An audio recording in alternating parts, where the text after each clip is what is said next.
Okay, I hope you can all hear me. And it's a shame not to be able to see your faces in person in a lecture theatre. I've put a pair of googly eyes up here on my webcam to remind me to look up from time to time, so you feel that it is a human giving this talk at the other end of the call. So thank you very much, Phil, for the welcome. So why dunes, diamonds and dust? Well, I hope you've had a brief read of the short description about this talk. We are thinking about a desert in Namibia. It's one of the world's oldest and driest, and it contains a lot of sand. It's a sandy desert, really containing an A to Z of dunes. And the foggy landscape of these dunes has made it a UNESCO World Heritage Site. So I want to explore those dunes with you. I want us to consider as well where all that sand comes from. And this is where diamonds come in too. The discovery of diamonds gives us a clue about this and tells us that the longest river in southern Africa has something to do with the Namib being there. And we're also going to explore some dry rivers, some fossil rivers, which had more water in them at times in the past. And these appear to have facilitated periods of habitability for ancient humans at other places in this desert. Those sediments in dry rivers get picked up by the wind and they make their way out to sea. You can see in the image in front of you some of these plumes heading out to sea. This is dust, and dust is the biggest natural export from deserts. It helps fertilise life in the oceans, including other things. Okay, so what we've been looking at in this image is a photograph taken from the International Space Station. Looking down at the Namib Sand Sea, it makes me smile that it was taken on one of my past birthdays. And I want to take an opportunity to tell you a little bit more about the where and the what and some of the hows of this amazing place. So we're looking down at the west coast of Namibia. So that blue expanse of ocean to the left is the Atlantic, the South Atlantic. This is the home of a clan of Nama people known as the Awanin. The Dutch name for this group is the Topna, which means living at the top point or near the top of the sand sea up here. In terms of what, well, we're basically thinking about a hell of a lot of sand. And the Nama word for the Namib is endless expanse. And as well as that, it's a really fascinating ecosystem. So you see here that one of the endemics to this region is being held in the hand of this Awanin community member here. It's a narrow melon. It's a great source of food and also moisture out in the desert. And so important is the narrow to this culture that poems about the importance of this melon have been written. Now, on to some of the hows, the how big. We're dealing with 34,000 kilometres squared worth of sand. So that is 1.6 times the size of Wales. Now, I do recognise that using Wales as a unit of geographic measurement has been subject to some critique, but as this is the Wales regional event, I thought it was only appropriate.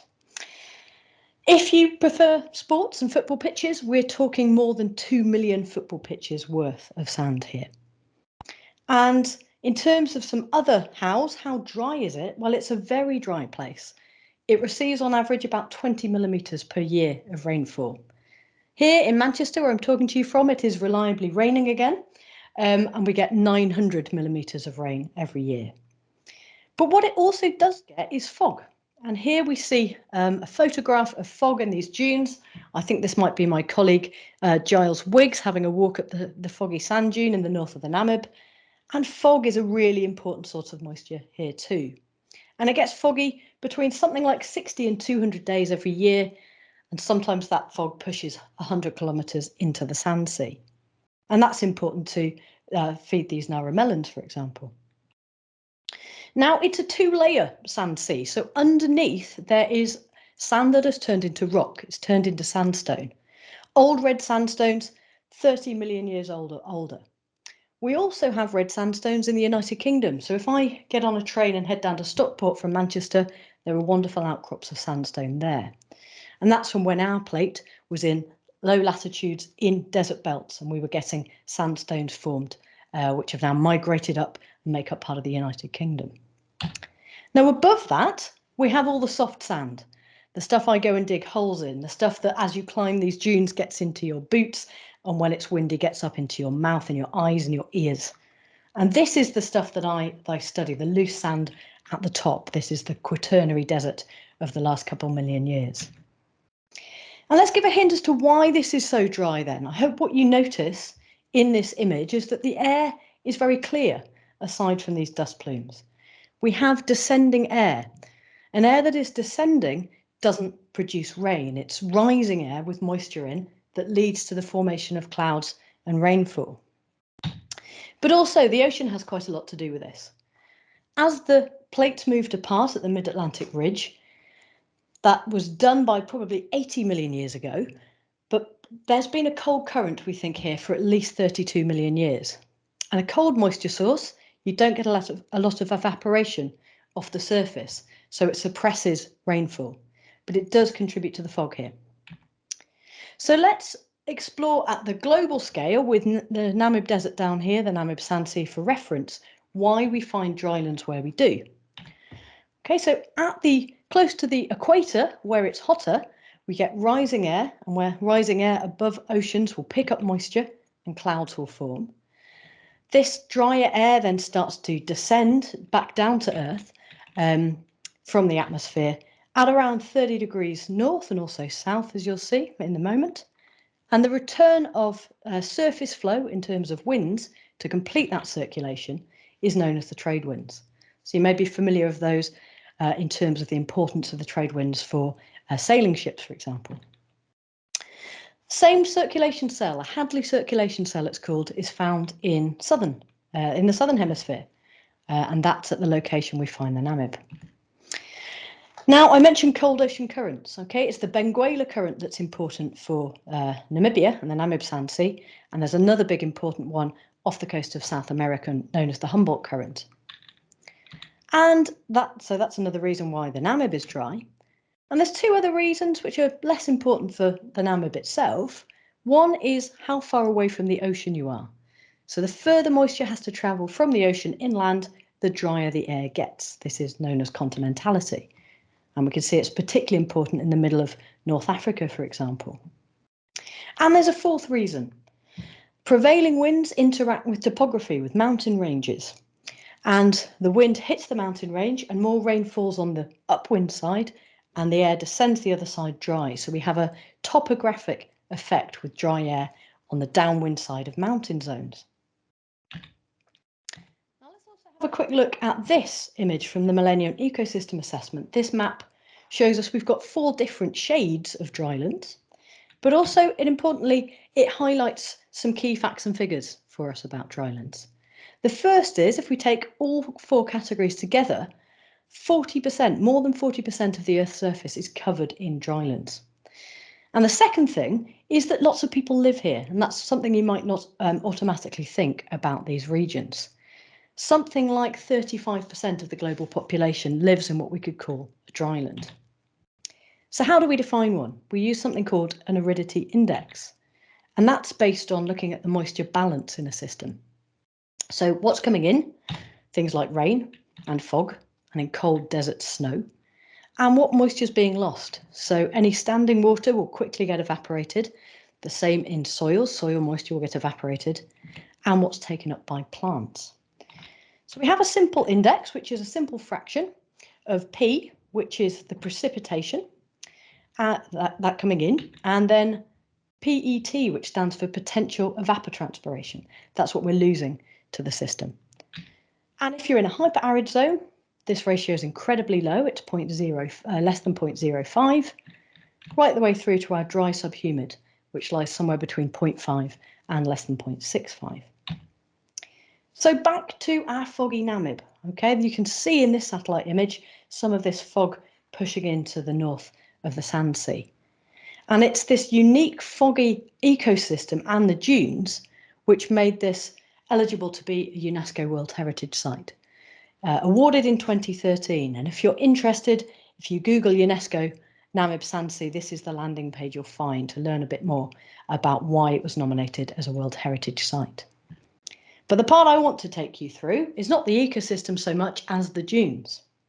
And what you can see here in this research paper by Ian Livingston and others is that between Lüderitz and Walvis Bay, We pretty much have an A to Z of any kind of dune you would like to find, with the exception of those that involve a lot of vegetation. So you've got a vast array of different types, and I want to take you through a few of these. So geographers, geomorphologists love to classify things. So for dunes, we've got a broad two-way description between those that involve some hills or mountains. These are topographically controlled. So you've got sand being blown up a hill like this. This is a climbing dune. Or down a hill like this. You get falling dunes. And those that have got nothing to do with topography, just freely sitting above the surface. And they come in all sorts of shapes. We get crescentic shapes. These are known as barkhans. They have horns that point downwind. We have transverse dunes. These are ridges, parallel ridges that are forming perpendicular to the wind. You get dunes that can look like stars with multiple arms joined together in places where the wind is quite variable in direction. And you have another kind of long ridge. These are linear or longitudinal dunes. They are best explained by winds blowing in one direction one season and the other direction in the other season. So they grow upwards and they extend outwards into the landscape. And you get some categories sort of in between some of these. So barchanoid ridges, barchans joining together, holding horns if you like, coalescing and almost becoming transverse ridges. And then you got your piles of sand, which get called grandly domes. And if you were to put vegetation into this system, this would be a nebka. Okay, so let's look at a couple of places from the sand sea to see this in a little bit more detail. Star dunes are found close to where these former river courses headed out.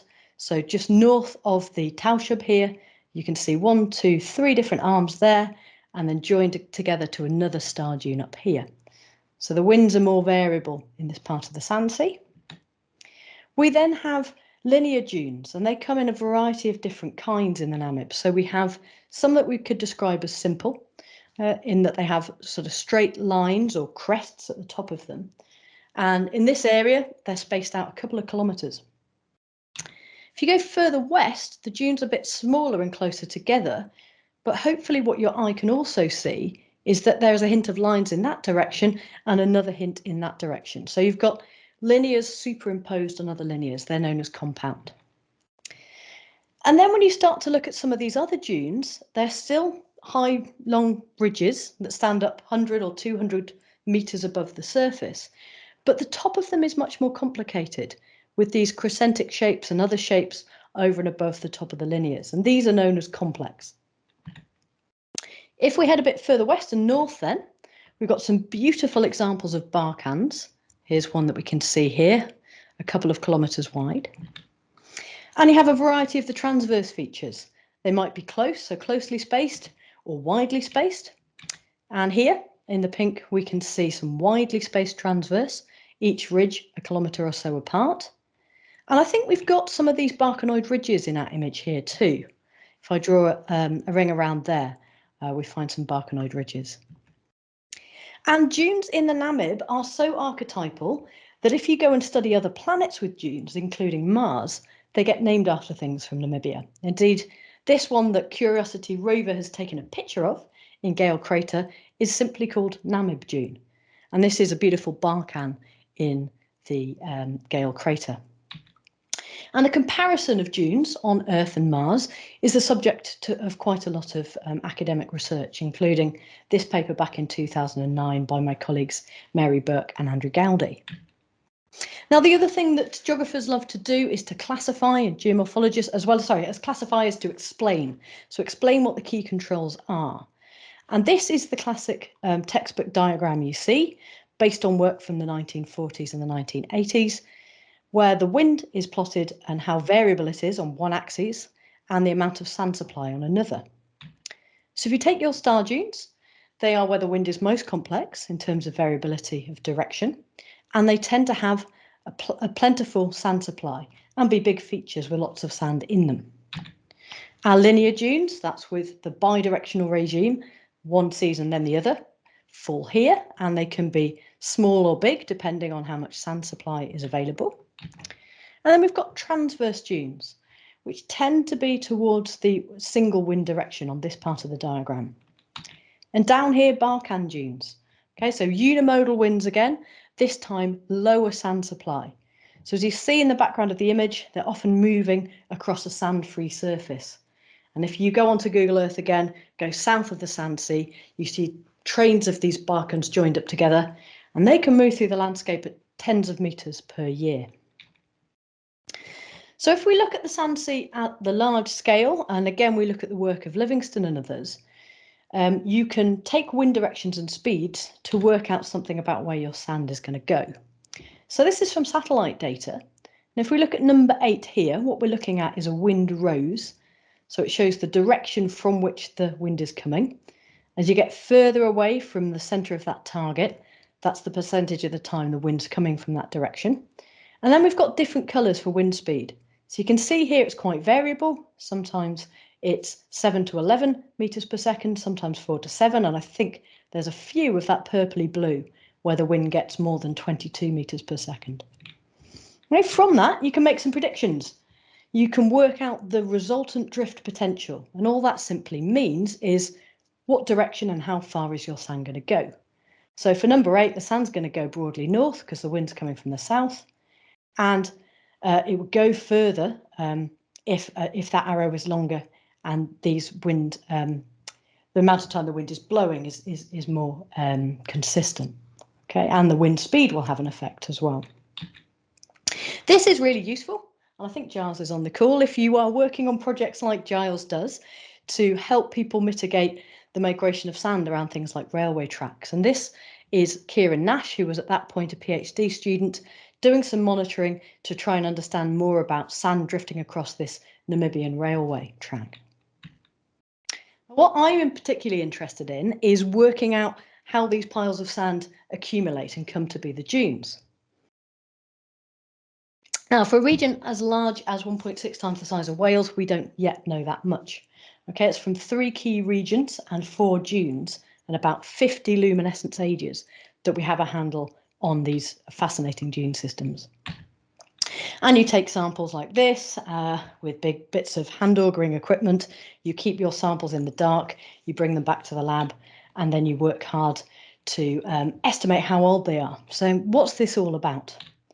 Basically, it's taking sand into the dark and making it glow in order to find out how long it's been buried underground. Okay, so that sounds like quite a strange technique.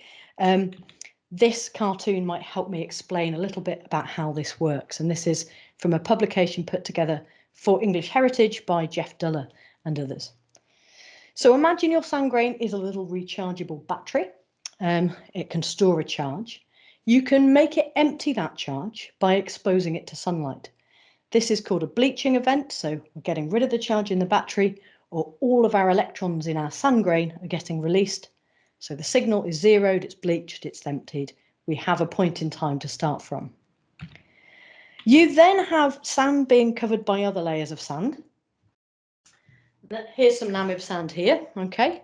If I was to measure that, or you go and get some soil from your garden, it's got a certain amount of radiation in it. It's got some uranium, it's got some thorium, it's got some potassium that are decaying away, releasing energy. As that happens, the charge gets put back into your sand grain or your little rechargeable battery. Electrons are getting trapped in your sand. You then take that to the lab in a controlled way, release that charge. So you're releasing your electrons. And as that happens, the sand spits out light, which you can measure. And the brighter that signal, the longer it's been in this part of the diagram, buried underground with other sand, getting exposed to radiation. Okay, so let's take you through what we know. If we go down to the south of Namibia, to the work of Bubenza and colleagues, they dug 3 holes, each about 5 meters deep, and they found out that the flank that faced west was older. It was about 22,500 years through to 15,500. And the crest on the east, the flank on the east is a bit younger, what we call the Holocene, which is the last 11,000 years or so.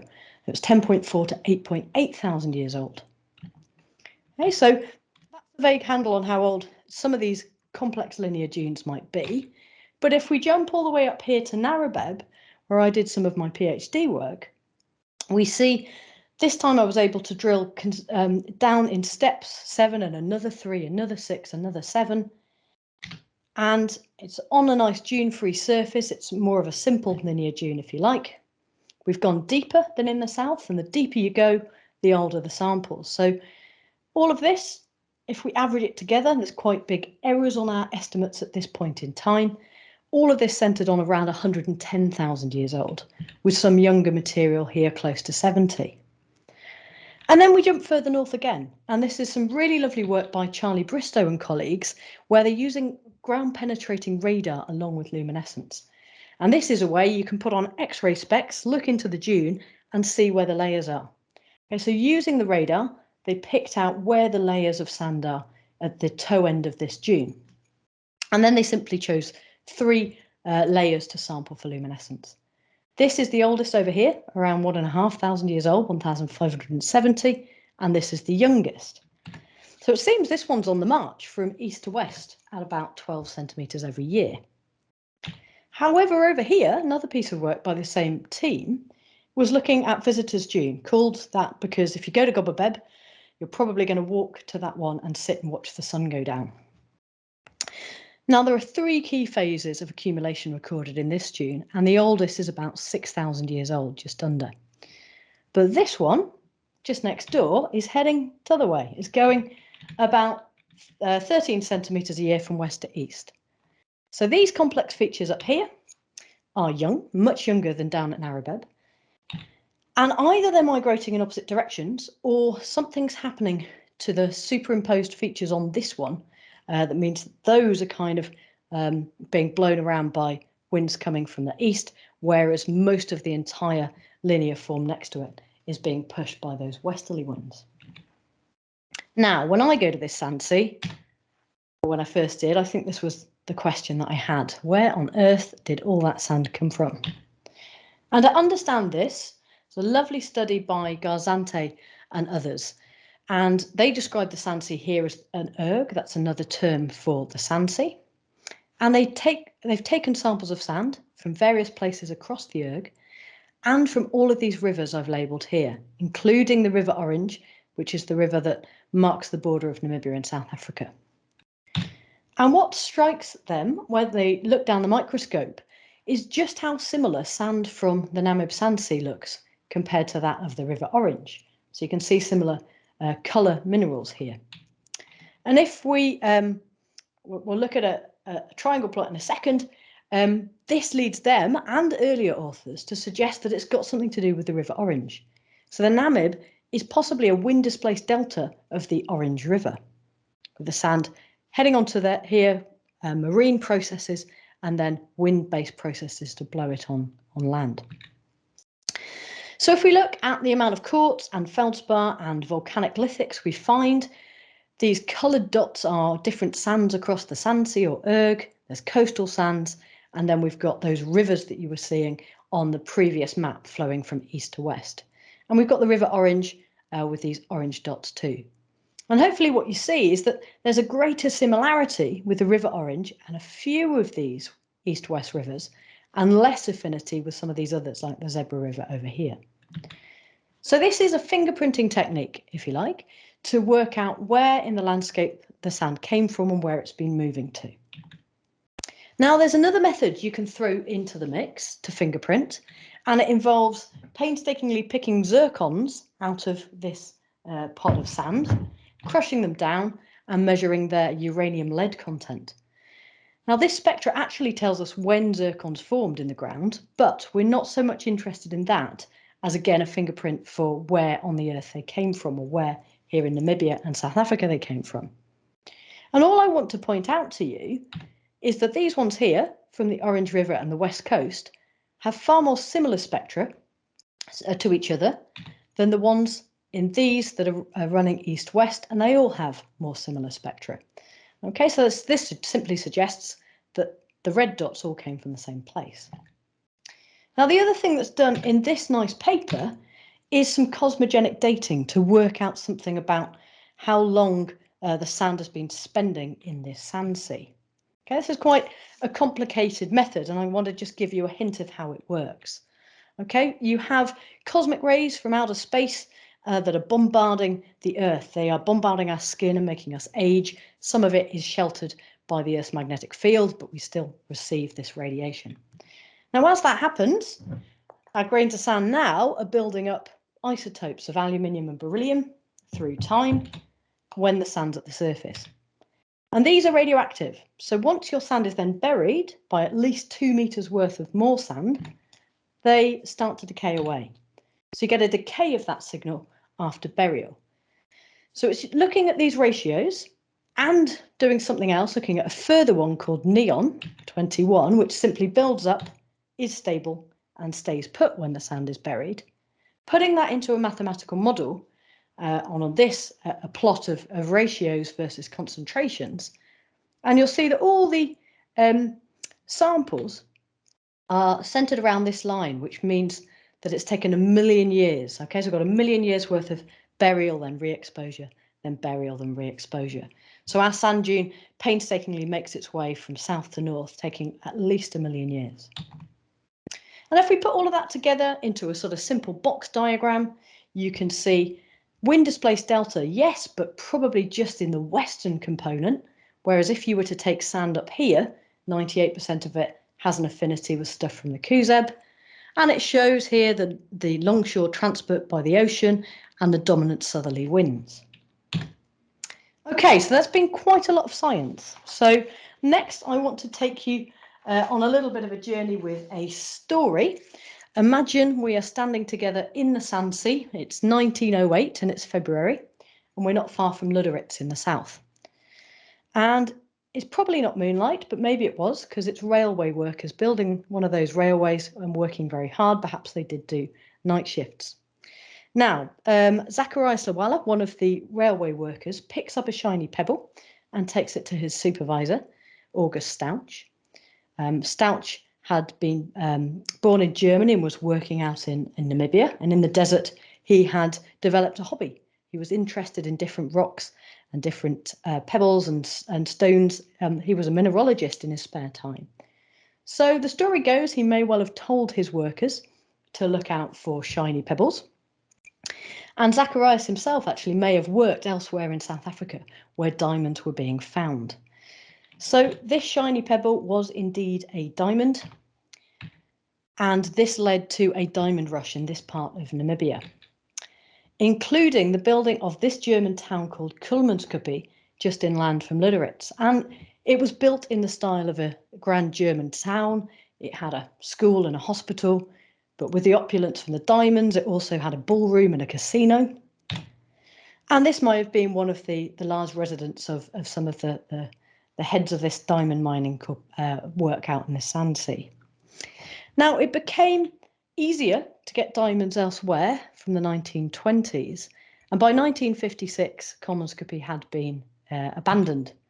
And you can see how quickly the sand migrates in and takes over, filling half of these buildings up to halfway up the doorway since 1956 or so.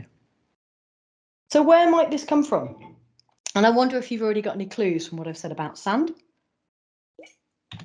Remember, the Orange River, it's making its way from the east of South Africa towards the coast, out to the Atlantic. This part here is the Namib Sand Sea.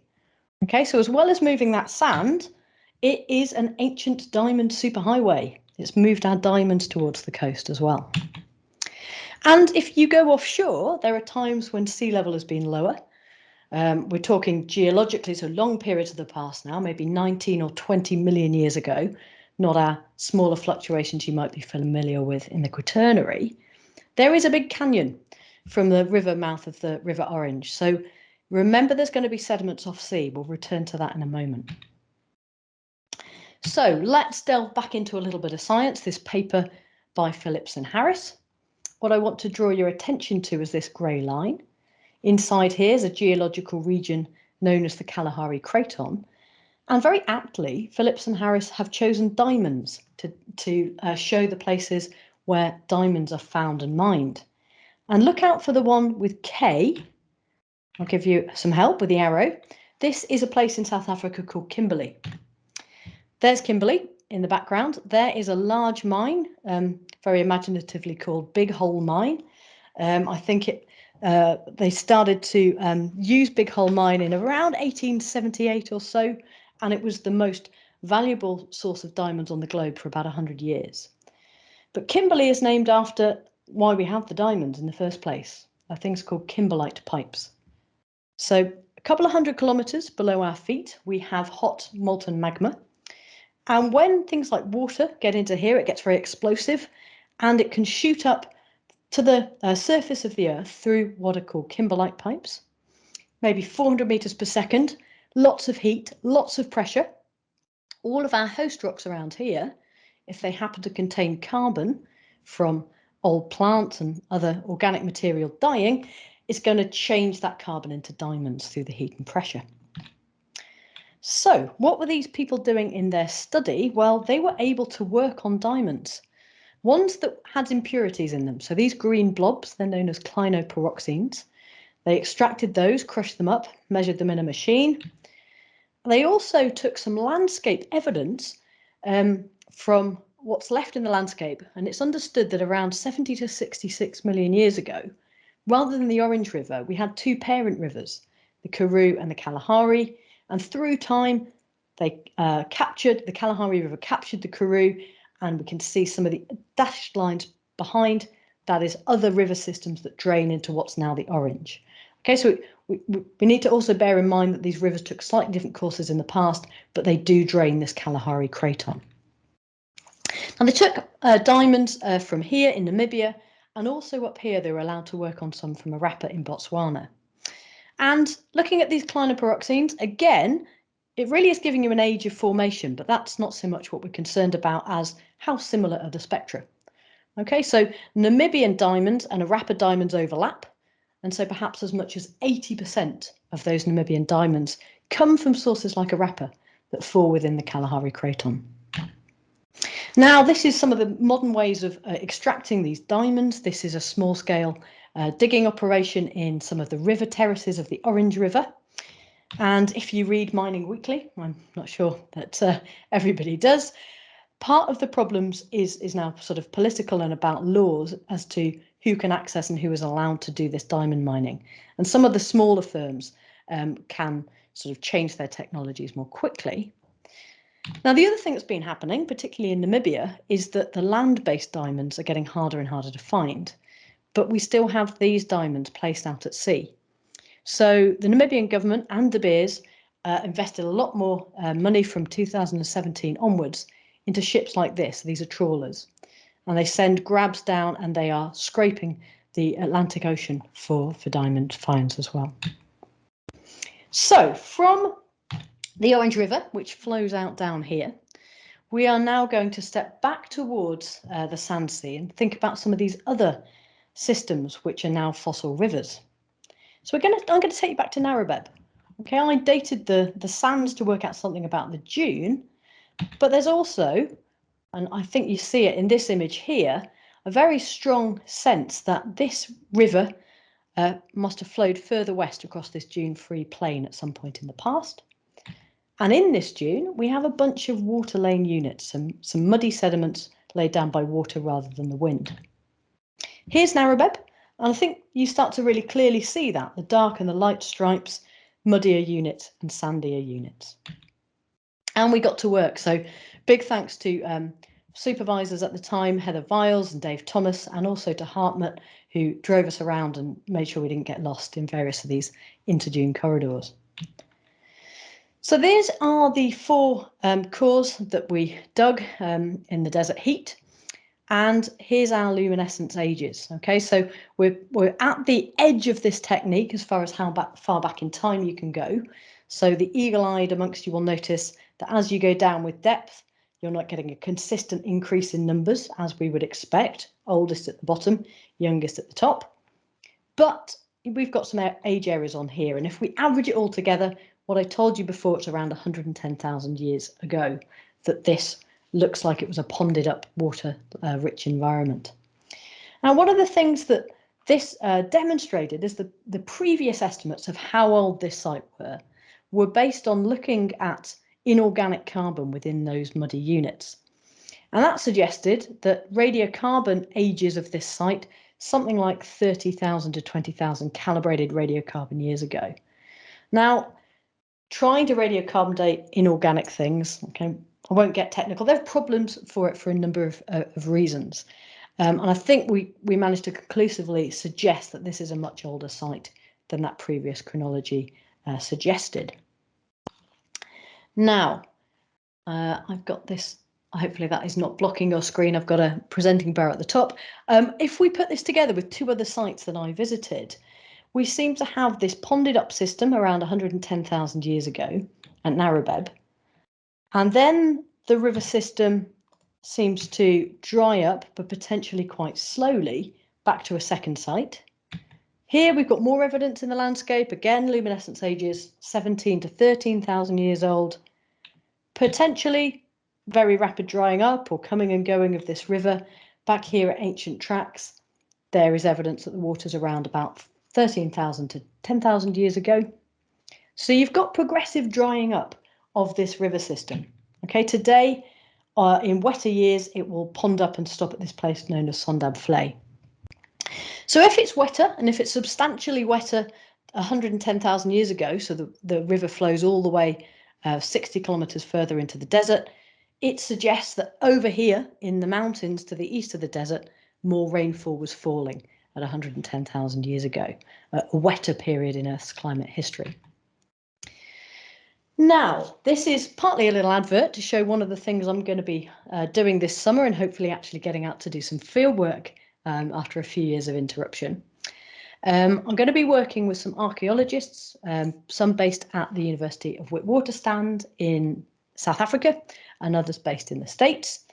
They have found a variety of regions with these lovely stone tools out in the north of the Namib Sandsea, including that site Narrabeb that I've previously worked on. And this project is called Early Hominin Adaptations in Arid Landscapes of the Namib. And it's asking, sort of why, when and how were our ancient ancestors going into what would still have been a pretty water-stressed environment? And to what extent are they using these the water in these former watercourses? Are they also there at drier periods in the past as well? And my job, as you can imagine, is going to be taking that sand and bringing it back to the lab to make it glow, to work out a chronology, how old this stuff is. Now, that finally gets us on to dust. Okay, here's Narrabeb on that former Sondab River. These dry river valleys are sources of dust for these dust plumes. Now, what is dust? I invite you to remove a hair or an eyelash and have a look at how big it is. That's about the size of dust. The even smaller particles, you may have heard of things like PM10 and PM2.5 in relation to air pollution. You might know that there could be some Sahara dust on the way to the UK today that's previously been causing some trouble in Spain and some interesting images making Spain look a bit like Mars. One of my colleagues who works in Sheffield, they're out there at the moment, AQI, Air Quality Index.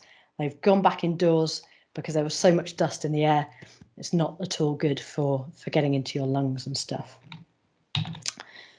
To understand the dust, there's been a lot of different studies, and this one by Vickery and Eckhart up in the Kuzeb up here where the Nama are. They actually measured for, I think, almost 3 consecutive years, finding 22 different dust events. But this shows May 2007. And there were 3 key dust days, which they tried to relate to how windy it is. So what's the threshold of wind? And it seems if you get more than 10 meters per second, you're going to start moving this dust around. Okay, so there are other key days where we might expect to see dust, but we actually only saw them on 3 days. Another kind of study, this is by Andrew Dancy and others, did something slightly different in that they put bits of equipment in some of these dry river valleys, including the Howab up here and the Taushup here. And on these kinds of masts, you've got things like anemometers working out wind speed and wind direction, but also a trap to trap dust, to then take that sediment, bring it back to a lab and measure what it's made of. And one of the things that dust contains is iron, Fe. Okay, so samples of the dust from the dust traps are here, They also took samples from the riverbed itself, which you find the Howab surface and the Tausug surface here. And just remember these two sites, Atoshapana and Makadikadi. I'll show you where they are in a second. But remember, they haven't got a lot of iron in them, okay? You can also, and they did, look at nitrogen and phosphorus as other nutrients. Those are the dusty bits. But why is all of this important? It's because of what's going on in the ocean. So what you're looking at here in this image is a bloom of phytoplankton in the South Atlantic. So these organisms, if we look under the microscope, find it difficult to photosynthesize when they don't have enough nutrients, particularly iron. So when there's an iron-limited system, they're not going to grow. They're not going to photosynthesize. Once that iron-rich dust hits the ocean, you get this bloom, and it's really productive in terms of fertilizing the ocean. Now let's look at this global map. The darker the colour, the more dust. This one's Etosha, this one's Makadikadi, here and here. Okay, all I want you to see is how white these surfaces are compared to how red the desert looks and how red my desert sand in my jar looks. If I rub this in my hand, I'm starting to get covered in iron dust. And this was based on an aerosol index actually to measure ozone, but the darker the colours is more dust. And I just want to show you this image to give you a sense of how important in the global system dust is. And this wind-blown dust here that's in the atmosphere as an aerosol that hits the ocean, increases marine productivity, takes carbon dioxide out of the atmosphere into the ocean, and changes the whole way the climate operates, the climate state. Now, how much of this is happening globally? I've got one last big number for you to think about. 16 teragrams every year of iron-rich dust hits the ocean.